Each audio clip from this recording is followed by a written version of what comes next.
একটি বিশাল বাড়িতে শিল্পা তার মা আরতির সঙ্গে থাকতো। তাদের পরিবার অনেক ধনী ছিল এবং শিল্পার বাবা বিদেশে চাকরি করত। একদিন শিল্পা যখন তার কাপড়ের আলমারির সামনে দাঁড়িয়েছিল, এমন সময় তার বান্ধবী পূজা সেখানে আসে। আরে শিল্পা, তুই আলমারির সামনে দাঁড়িয়ে কি করছিস? এখানে তো অনেকগুলো জামা কাপড় আছে, এগুলো নতুন নিয়েছিস? আরে না না, এগুলো খারাপ, এগুলো ফেলে দেওয়ার জন্যই বার করছি। আচ্ছা ওসব কথা ছাড়, এই গরমের সময় ঘুরতে যাওয়ার প্ল্যান করতে হবে। ভাবছি আমরা দুজনে মিলে বিদেশের কোথাও গিয়ে ঘুরে আসব। কি বললি, বিদেশে ঘুরতে যাব? আরে হ্যাঁ, ঘুরতে যাওয়ার জন্য আমাকে অনেক শপিং করতে হবে, তার জন্যই লিস্ট বানাতে হবে। তাই লিস্ট বানাতে তোকে আমার সাহায্য করতে হবে। শিল্পা যখন পূজাকে এসব কথা বলছিল, এমন সময় শিল্পার মা আরতি তাকে ডাকাডাকি করতে থাকে। শিল্পার চলে যাওয়ার পর পূজা তার আলমারি দেখতে থাকে। আরে বাহ, আলমারিতে কত সুন্দর সুন্দর পারফিউম রাখা আছে, একটু হাতে নিয়ে দেখি। সত্যি এগুলো অনেক দামি পারফিউম। পূজা দাঁড়িয়ে দাঁড়িয়ে পারফিউম দেখছিল। এমন সময় তার হাত থেকে পারফিউমের বোতল পড়ে যায় এবং বোতল ভেঙে গিয়ে সারা বাড়িতে সুগন্ধ ছড়িয়ে যায়। এরই মধ্যে শিল্পা এবং তার মাও সেখানে চলে আসে। এই দেখ, তোর বান্ধবী কি সর্বনাশ করলো। এই জন্য আমি তোকে বলতাম তোর বন্ধু বান্ধবী এলে তাকে বাইরে হল রুমে বসতে দিবি। পূজা, তুই যে বোতলটা ভেঙেছিস সেটা বিদেশি পারফিউম, 12,000 টাকা দাম। আরতির কথা শুনে পূজা অনেক ভয় পেয়ে যায় এবং তার চোখে জল চলে আসে।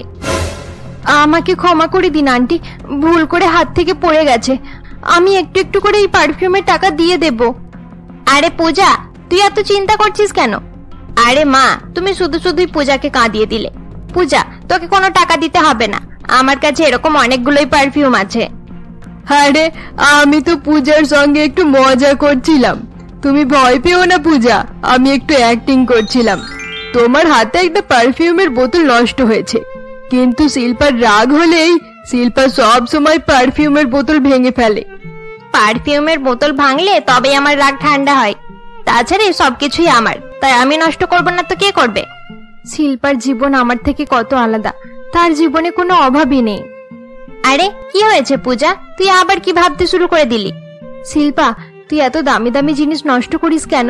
যতটা প্রয়োজন ততটাই কেনা ভালো, এতে করে তোর অনেক টাকা বেঁচে যাবে। তুই আমাকে হাসালি পূজা, আমাদের বাড়িতে কিসের অভাব আছে যে আমাকে টাকা বাঁচাতে হবে? তুই একদম ঠিকই বলেছিস শিল্পা, তাছাড়া তোর বাবা তোর জন্যই তো ইনকাম করছে। আমি চাই আমাদের একমাত্র মেয়ে যেন প্রাণ খুলে টাকা খরচা করুক। কিছু মনে করবেন না আন্টি, আমার যেটা ঠিক মনে হলো কোনো কিছু চিন্তা না করেই বলে ফেললাম। পূজার কথা শুনে আরতি আর কিছু বলে না। এরপর আরতি শিল্পার কানে কানে কিছু বলে এবং কিছু সময় পর শিল্পা তার কাপড়ের ভেতর থেকে একটি লাল জামা নিয়ে পূজাকে দেয়। পূজা, আমার এই জামাটা তুই নিয়ে নে, এটা আমি একদিনও পরিনি, কেনার পর থেকে এমনি এমনি পড়ে আছে। এমনিতেই আমার কাছে এত জামা আছে যে আজ একটা জামা পরলে 1 বছর পর সেই জামাটা পরতে হবে। আরে না না, তোর জামা আমি কিভাবে নিতে পারি, আমি এটা নিতে পারবো না। পূজা অনেক বারণ করতে থাকে, কিন্তু শিল্পা তার কোনো কথাই শোনে না এবং জোর করে জামাটি তার ব্যাগে ঢুকিয়ে দেয়। এরপর পূজা বাড়ি যাওয়ার জন্য সেখান থেকে বেরিয়ে পড়ে। পূজার চলে যাওয়ার পর শিল্পা এবং তার মা হলরুমে গিয়ে বসে পড়ে। আরে লাল জামাটা দিয়ে দিলি কেন? আরে মা, ওই জামাটা আমি অনেকবার পরে নিয়েছিলাম, এমনিতেই ওটা ফেলেই দিতাম, ভাবলাম ফেলে দেওয়ার থেকে ভালো পূজাকে দিয়ে দিই। একটা কথা মনে পড়লো, রান্নাঘরে একটা বিস্কুটের প্যাকেট রাখা আছে, ওটা খারাপ হয়ে গেছে। একটু আগে মনে পড়লে তোর বান্ধবীকে খাইয়ে দিতাম, এমনিও তাদের মতো গরিবেরা দামি বিস্কুট খেতে পায় না।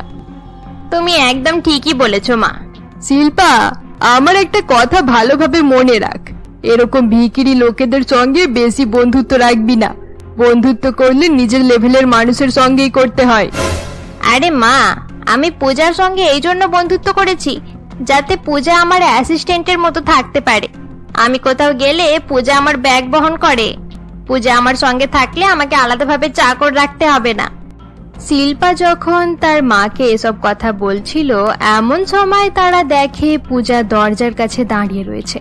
পূজাকে দেখতে পেয়ে তারা দুজনে অবাক হয়ে যায়। আরে পূজা, তুই এখানে? তুই তো বাড়ি ফিরে গিয়েছিলি। হ্যাঁ, চলেই যাচ্ছিলাম, কিন্তু যাওয়ার পরে মনে পড়লো ভুল করে তোর জুতো পরে নিয়েছি। দামি জুতো পরার অভ্যাস নেই তো, তাই কিছু দূর যাওয়ার সঙ্গে সঙ্গেই বুঝতে পেরে গেলাম। তাছাড়া ফিরে এসেছি বলে তো জানতে পারলাম যে তুই আমাকে পুরানো জামা দিয়েছিস। আসলে শিল্পা। আরে না না, কিছু বলতে হবে না, তুই আমার বন্ধু, তোর দেওয়া জামা পুরানো হলেও আমার কোনো সমস্যা নেই। পূজা এই বলে তার জুতো চেঞ্জ করে সেখান থেকে বেরিয়ে পড়ে এবং নিজের বাড়ি ফিরে যায়। পূজা তার মা কমলার সঙ্গে থাকতো। কয়েক বছর আগেই পূজার বাবা মারা গিয়েছিল এবং মা সবসময় অসুস্থ থাকতো। পূজা বাড়ি ফিরে তার আলমারির কাছে যায়। আমার 5খানা জামা ছিল, এবার শিল্পার থেকে এই জামাটা নেওয়ার পর 6টা জামা হয়ে গেল। সোমবার থেকে শনিবার পর্যন্ত আলাদা আলাদা জামা পরতে পারবো। এরপর পূজা আলমারিতে জামা রেখে রান্নাঘরে চলে যায় এবং সেখান থেকে খাবার নিয়ে তার মায়ের কাছে আসে। মা, এই নাও তোমার খাবার, সময় মতো খেয়ে নেবে, আমি বাচ্চাদেরকে টিউশন পড়াতে যাচ্ছি। পূজা এই বলে বাড়ি থেকে বেরিয়ে পড়ে। অপরদিকে শিল্পা পকেট মানি নেওয়ার জন্য তার বাবাকে ফোন করে। হ্যালো বাবা, আমার পকেট মানি তাড়াতাড়ি পাঠিয়ে দাও। আমাকে একটু বেশি টাকা পাঠাবে, কারণ আমি বিদেশে ঘুরতে যাওয়ার প্ল্যান করছি। এই মাসে তোকে পকেট মানি দেওয়া হবে না শিল্পা, আমি লক্ষ্য করছি তুই অনেক বেশি টাকা নষ্ট করতে শুরু করেছিস। বাবা, তুমি এমন করে বলছো যেন তোমার কাছে টাকার অভাব আছে। আমি টাকা খরচ করবো না তো কে করবে? তুই যাই বল, এই মাসে আমি তোকে পকেট মানি দেব না, এটাই আমার ফাইনাল ডিসিশন। শিল্পার বাবা এই বলে ফোন রেখে দেয়। ফোন রাখার পর শিল্পা কান্নাকাটি করতে থাকে। অপরদিকে পূজা রাস্তা থেকে হেঁটে হেঁটে টিউশন পড়াতে যাওয়ার সময় বারবার ফোনের দিকে তাকাতে থাকে। এখনো পর্যন্ত আমার স্যালারি আসেনি, তাছাড়া টিউশনের অর্ধেকের বেশি বাচ্চারা মাইনেও দেয়নি। এমনিতেই টাকার অভাব চলছে, তার উপর আমি শিল্পাদের বাড়ি গিয়ে 12,000 টাকার পারফিউমের বোতল ভেঙে ফেললাম। পূজা এসব কথা ভাবতে ভাবতে হেঁটে হেঁটে যাচ্ছিল। এমন সময় একটি গাড়ি এসে তার সামনে দাঁড়ায়। আরে পূজা, কোথায় যাচ্ছ? বিক্রম, তুমি এই শহরে কিভাবে? ওসব কথা পরে বলবো, এসো গাড়ির ভিতরে বসে পড়ো। কেন, তুমি আমাকে কোথায় নিয়ে যাবে? আর কোনো কথা বলো না, চুপচাপ গাড়ির ভিতরে বসে পড়ো, তারপর সবকিছু বলছি। বিক্রমের কথায় পূজা গাড়ির ভেতরে গিয়ে বসে পড়ে। এরপর বিক্রম গাড়ি চালাতে শুরু করে দেয় এবং কিছু সময় পর বিক্রম শিল্পাদের বাড়ির বাইরে গিয়ে গাড়ি থামিয়ে দেয়। এটা তো শিল্পাদের বাড়ি, তুমি এখানে এসে গাড়ি থামিয়ে দিলে কেন? আরে বাবা, এত ব্যস্ত হওয়ার কি আছে, একটু অপেক্ষা করো। এরপর শিল্পা বাড়ির ভেতর থেকে বাইরে বেরিয়ে আসে এবং শিল্পা আসার সঙ্গে সঙ্গে বিক্রম গাড়ি থেকে বাইরে আসে। আসলে পূজা, শিল্পা হলো আমার গার্লফ্রেন্ড। আরে বিক্রম, পূজা তোমার সঙ্গে কেন? তুমি পূজাকে কিভাবে চেনো? পূজা আমাদের কলেজে পড়তো, সে আমার থেকে 1 বছরের সিনিয়র ছিল। আরে বাহ পূজা, তুই আমার বয়ফ্রেন্ডের কলেজের সিনিয়র ছিলিস? আমি তো এতদিন পর্যন্ত ভাবতাম তুই কোনো বেকার কলেজে পড়াশোনা করেছিস। কিন্তু পূজা, তুমি নিজের ইঞ্জিনিয়ারিং এর পড়াশোনা মাঝে ছেড়ে দিলে কেন? আসলে হঠাৎ করে আমার বাবার শরীর খারাপ হয়ে যায়, তার জন্য আমি একদিন তাড়াহুড়ো করে বাড়ি ফিরে আসি। তারপর থেকে সংসারের দায়িত্ব সামলাতে সামলাতে পড়াশোনা করার আর সুযোগ পেলাম না। আচ্ছা, এই ব্যাপার। তাহলে এই কারণের জন্য তুমি নিজের ইঞ্জিনিয়ারিং কমপ্লিট করতে পারলে না? ঠিক আছে শিল্পা, তোরা কথা বল, আমি যাই, আমাকে টিউশন পড়াতে যেতে হবে। পূজা এই বলে সেখান থেকে চলে যায়। পূজা কিছু দূর যেতেই লক্ষ্য করে শিল্পা এবং বিক্রম তার ব্যাপারে কথা বলছে। তাদের কথা শুনতে পেয়ে পূজা একটু দাঁড়িয়ে যায়। আরে বিক্রম, তুমি পূজার মতো একটা ভিখিরি মেয়েকে বন্ধু করেছিলে? এরকম কোনো ব্যাপার নেই শিল্পা, আসলে কলেজে একটা সিনিয়র মেয়ে বন্ধু থাকলে পড়াশোনা করতে সুবিধা হয়। পূজা সবসময় পড়াশোনা নিয়ে ব্যস্ত থাকতো, তাই তার সঙ্গে বন্ধুত্ব করেছিলাম, যাতে সে আমার সাহায্য করতে পারে। না হলে তার মতো মেয়ের সঙ্গে কথা বলতেও আমার ভালো লাগে না। তুমি একদম ঠিকই বলেছো, তার মতো মেয়ের সঙ্গে কেউ বন্ধুত্ব করতেই চাইবে না। আচ্ছা ওসব কথা ছাড়ো, চলো ডার্লিং, আমরা রুমের ভেতরে গিয়ে একটু গল্প করি। এরপর শিল্পা এবং বিক্রম রুমের ভেতরে চলে যায়। তাদের কথা শুনে পূজা অনেক দুঃখী হয়ে যায় এবং সেই দিন টিউশন পড়াতে না গিয়ে বাড়ি ফিরে আসে। পূজা বাড়ি ফিরে কান্নাকাটি করতে করতে হাতে একটি বই নেয় এবং বইয়ের ভেতর থেকে একটি পুরানো গোলাপ ফুল বার করে। এটা সেই গোলাপ, এই গোলাপ দিয়েই বিক্রম আমাকে প্রপোজ করেছিল। আজ শিল্পার সঙ্গে তাকে দেখে অনেক কষ্ট হলো। ভেবেছিলাম সে অনেক ভালো, কিন্তু সেও বাজে ছেলেদের মতো মেয়েদের ফিলিংস নিয়ে খেলা করে। এভাবে দুঃখ করিস না পূজা, তোর কপালে ডিগ্রি নেই তাতে কি হয়েছে? তুই অনেক ট্যালেন্টেড মেয়ে, এটাই তোর পরিচয়। মা, আজ আমি একটা নতুন কাজের সন্ধানে যাচ্ছি, তুমি ভালোভাবে নিজের খেয়াল রাখবে। পূজা তার মাকে এই বলে নিজের চোখের জল মুছে নেয়। এরপর সে আলমারির কাছে যায় এবং শিল্পার দেওয়া লাল জামাটি পরে কাজের সন্ধানে বেরিয়ে পড়ে। এরপর পূজা একটি ক্লাবে গিয়ে ওয়েটারের কাজ করতে শুরু করে দেয়। পূজা সকল লোকেদেরকে ড্রিঙ্ক দেওয়ার কাজ করতে শুরু করে। এখানে কাজ করতে আমার অনেক ভয় করছে। এখানকার বেশিরভাগ লোক আমাকে খারাপ নজরে দেখছে, কিন্তু টাকা ইনকাম করার জন্য আমাকে এই কাজটা করতেই হবে। পূজা দাঁড়িয়ে দাঁড়িয়ে এসব কথা ভাবছিল। এমন সময় পেছন থেকে এক লোক এসে তাকে জড়িয়ে ধরে। পূজা প্রচন্ড ভয় পেয়ে যায় এবং লোকটির কাছ থেকে নিজেকে ছাড়িয়ে নিয়ে লোকটির দিকে ফিরে তাকায়। আরে বিক্রম, তুমি? পূজা, তুমি এখানে? তুমি শিল্পার ড্রেস পরে এখানে কি করছো? বিক্রম যখন পূজাকে এই কথা বলছিল এমন সময় শিল্পাও সেখানে চলে আসে। পূজা, তুই কিছু মনে করিস না, আসলে তুই আমার জামা পরে আছিস তো, তাই বিক্রম বুঝতে পারেনি। আরে পূজা, আমার জামাটাই তোকে খুব ভালো মানাচ্ছে। বিক্রম ডার্লিং, জড়িয়ে ধরার আগে তোমার একবার দেখে নেওয়া দরকার ছিল। আমি নিজের জামাটা পূজাকে দিয়ে দিয়েছি, তাই তুমি ভুল করে তাকে জড়িয়ে ধরলে। আরে তোমার বান্ধবী কি ভিখারি যে জামা কাপড় পর্যন্ত তোমার থেকে নিয়ে পড়ে? ধনী হওয়ার যদি এত শখ থাকে তাহলে নিজের পরিশ্রমে ধনী হয়ে দেখাতে বলো। এইভাবে যে কারোর জামা পরে শো অফ করা ভালো নয়। একটি বিশাল বিক্রমের কথা শুনে পূজার অনেক খারাপ লাগে। বিক্রম যখন পূজাকে আরো উল্টোপাল্টা কথা বলছিল এমন সময় বিক্রমের দাদা সুরেশ সেখানে চলে আসে এবং বিক্রমকে আটকে নেয়। আরে বিক্রম, এত ড্রিঙ্ক কেন করিস যে নিজেকে সামলাতে পারিস না? শিল্পা, তুমি বিক্রমকে নিয়ে এখান থেকে চলে যাও। এরপর শিল্পা বিক্রমকে নিয়ে সেখান থেকে চলে যায়। পূজা যখন দাঁড়িয়ে দাঁড়িয়ে কান্নাকাটি করছিল এমন সময় সুরেশ তার কাছে যায়। আই এম সরি ম্যাডাম, আমার ভাই আপনাকে অনেক উল্টোপাল্টা কথা বলে দিয়েছে। আপনাকে সরি বলতে হবে না, এসব কথা শোনার আমার অভ্যাস হয়ে গেছে। ম্যাডাম, এসব জায়গাতে একা আসবেন না, পার্টি করার হলে বন্ধুদের সঙ্গে নিয়ে আসবেন, না হলে সব সময় কেউ না কেউ ডিস্টার্ব করতে থাকবে। সুরেশ এই বলে সেখান থেকে চলে যাচ্ছিল এমন সময় পূজা তাকে আটকায় এবং তার কাছে যায়। এক্সকিউজ মি, আমি এখানে আনন্দ করার জন্য আসিনি। তাছাড়া নিজের বান্ধবীর পুরানো জামা আমি নিজের শখ পূরণ করার জন্য পরিনি। আমি এখানে কাজ করার জন্য এসেছি। ক্লাবে ওয়েটারের কাজ করা ভিক্ষা করার থেকে অনেক ভালো। পূজার কথা শুনে সুরেশ একটু মুচকি হাসে এবং সেখান থেকে চলে যায়। কিছু সময় পর পূজা নিজের কাজ শেষ করে বাড়ি ফিরে যায়। পূজা যখন বাড়িতে বসেছিল এমন সময় শিল্পা তাকে ফোন করে।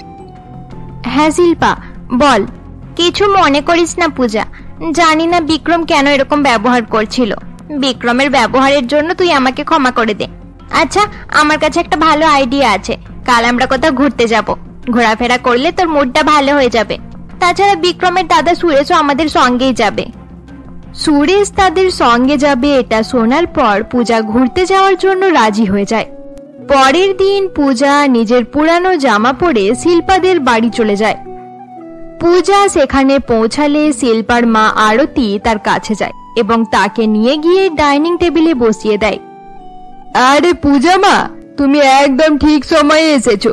এই নাও, আমি তোমার জন্য চাউমিন বানিয়েছি। আমি শুনেছি তুমি চাউমিন খেতে নাকি খুব ভালোবাসো, তাই যতক্ষণ পর্যন্ত এই চাউমিন শেষ করবে না আমি তোমাকে টেবিল থেকে উঠতে দেব না। আন্টি, আমার খিদে নেই। না না, খিদে নেই বললে চলবে না। তুমি আমার মেয়ের মতো, তাই এটা তোমাকে খেতেই হবে।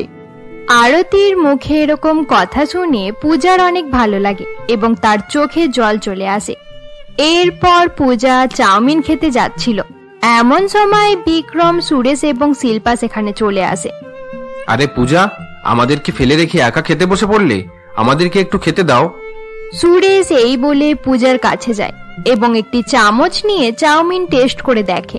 চাউমিন খাওয়ার সঙ্গে সঙ্গে সুরেশ চেঁচিয়ে ওঠে, খবরদার পূজা, তুমি এই চাউমিন খাবে না। এই চাউমিন খারাপ হয়ে গেছে। আন্টি, পূজাকে খারাপ হয়ে যাওয়া চাউমিন খাওয়াতে আপনার লজ্জা করলো না? এ তুমি কি বলছো? আমি খারাপ চাউমিন খাওয়াতে যাব কেন? এটা ভালো চাউমিন। কি বললেন? ভালো চাউমিন? তাহলে ঠিক আছে, আপনি এটা খেয়ে দেখান। আরে না না, আমি খেতে পারবো না। আমি আজকে উপবাস করেছি। মাত্র 2 দিন আগে এই চাউমিনটা বানিয়েছিলাম। 2 দিনে খাবার খারাপ হয় না। তাছাড়া বাসি খাবার খেলে গরিব মানুষদের কোনো অসুবিধা হয় না। পূজার মতো মানুষেরা যে কোনো খাবার হজম করে দেয়। বাহ আন্টি, বাহ। আপনি নিজেই এই খাবার খেতে পারবেন না, কারণ আপনার স্বাস্থ্য আপনার কাছে অনেক ইম্পর্টেন্ট। কিন্তু গরিব মানুষদের জীবন আপনার কাছে একটুও মূল্যবান নয়, তাই তো আপনি পূজাকে এরকম খারাপ খাবার খাওয়াচ্ছিলেন। সুরেশকে তার জন্য ঝগড়া করতে দেখে পূজা অবাক হয়ে যায় এবং কিছুক্ষণ পর্যন্ত তার দিকে তাকিয়ে থাকে। এবার থেমে যাও সুরেশ দা, আমার জন্য তোমাকে ঝগড়া করতে হবে না। সুরেশের এরকম ব্যবহার দেখে শিল্পা এবং বিক্রম অবাক হয়ে একে অপরের দিকে তাকিয়ে থাকে। এরপর সুরেশ পূজার হাত ধরে তাকে নিয়ে বাড়ির বাইরে যাচ্ছিল। এমন সময় শিল্পা বলে, আচ্ছা পূজা, ওসব কথা ছাড়, আমার রুমে চল, আমি তোকে একটা ভালো জামা দিয়ে দিচ্ছি। আজ ঘুরতে যাব আর তুই এরকম জামা পরে এসেছিস? তোর ড্রেসিং সেন্স একদম ভালো নয়। শিল্পার কথা শুনে পূজার অনেক খারাপ লাগে। এরপর পূজা শিল্পার কাছে যাচ্ছিল। এমন সময় সুরেশ পূজার হাত ধরে তাকে আটকে দেয়। আরে শিল্পা, পূজার জন্য তোমাকে নিজের জামা দিতে হবে না। পূজা যেমন ভাবে থাকে ওটাই তার স্টাইল। পূজাকে নিজের মতো থাকতে দাও। কি বললে? এরকম সাধারণ জামা পরা কোনো স্টাইল? এটা আবার কবে থেকে স্টাইল হয়ে গেল? আচ্ছা, তোমরা কোন কোন ব্র্যান্ডের জামা পরো একবার বলো দেখি। আরে সুরেশ দা, আমি তো পিটার ইংল্যান্ড কোম্পানির জামা পরি। আমি তো জারা ব্র্যান্ডের কাপড় পরি। আচ্ছা পূজা, তোমার জামা কোথা থেকে বানানো হয়েছে সেটা বলো এবার। আমার জামা? আমি তো মায়ের পুরানো শাড়ি টেলারে দিয়েই জামাটা বানিয়েছিলাম। এটাই তো তোমার কাপড়ের বিশেষত্ব। এই কাপড়ের সামনে পৃথিবীর সমস্ত ব্র্যান্ড ফেল হয়ে যাবে। পূজা, তোমাকে জামা চেঞ্জ করতে হবে না। তাছাড়া শিল্পা, পূজাকে যদি পুরানো জামা পরতেই হয় তাহলে সে নিজের মায়ের জামা পরবে। তোমার পুরানো জামা কেন পরবে? এবার থেকে পূজাকে যদি জামা কাপড় দিতে হয় তাহলে নতুন জামা গিফট করবে, তবেই পূজা সেটা পরবে। তোমার পুরানো জামা পূজাকে পরানোর চেষ্টা করবে না। সুরেশ এই বলে পূজার হাত ধরে নেয় এবং তাকে নিয়ে বাড়ির বাইরে বেরিয়ে পড়ে।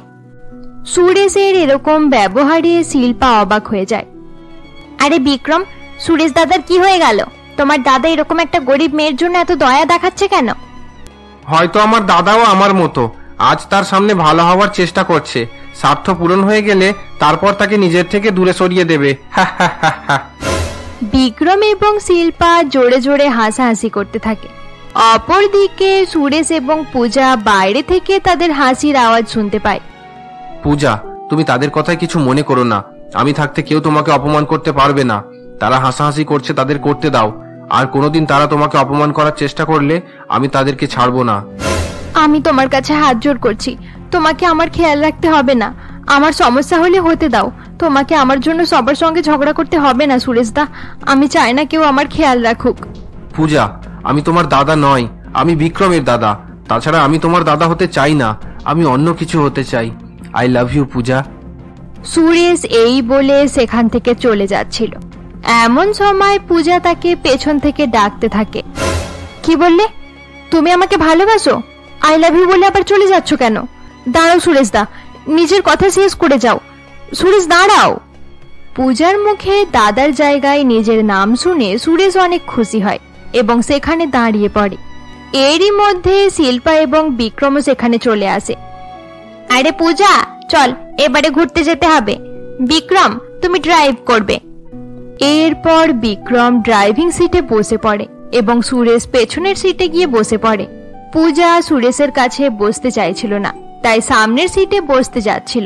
এমন সময় শিল্পা তাকে বলে, আরে পূজা, বিক্রম আমার বয়ফ্রেন্ড, তুই তার কাছে বসতে যাচ্ছিস কেন? তুই পেছনে বস, আমি নিজের বয়ফ্রেন্ডের পাশেই বসবো। শিল্পার কথায় পূজার অনেক খারাপ লাগে এবং সে পেছনের সিটে গিয়ে সুরেশের পাশে বসে পড়ে। সারাদিন ঘোরাফেরা করার পর বিক্রম শিল্পাদের বাড়ির বাইরে গিয়ে গাড়ি থামিয়ে দেয়। দাদা, আমি অনেক টায়ার্ড হয়ে গেছি, আমি শিল্পাদের বাড়িতে একটু রেস্ট করব। তুমি পূজাকে বাড়ি পর্যন্ত ড্রপ করে দিতে পারবে? না না, আমাকে বাড়ি পৌঁছাতে হবে না, আমি একাই চলে যেতে পারবো। তুমি চুপ করো পূজা, তোমাকে একা যেতে হবে না, আমি তোমাকে পৌঁছে দেব, এটাই ফাইনাল। বন্ধুরা, আজকের জন্য এতটাই। গল্পটি তোমাদের ভালো লেগে থাকলে অবশ্যই লাইক করে দিও, আর পরবর্তী পর্ব দেখতে আমাদের চ্যানেলকে সাবস্ক্রাইব করতে ভুলবে না।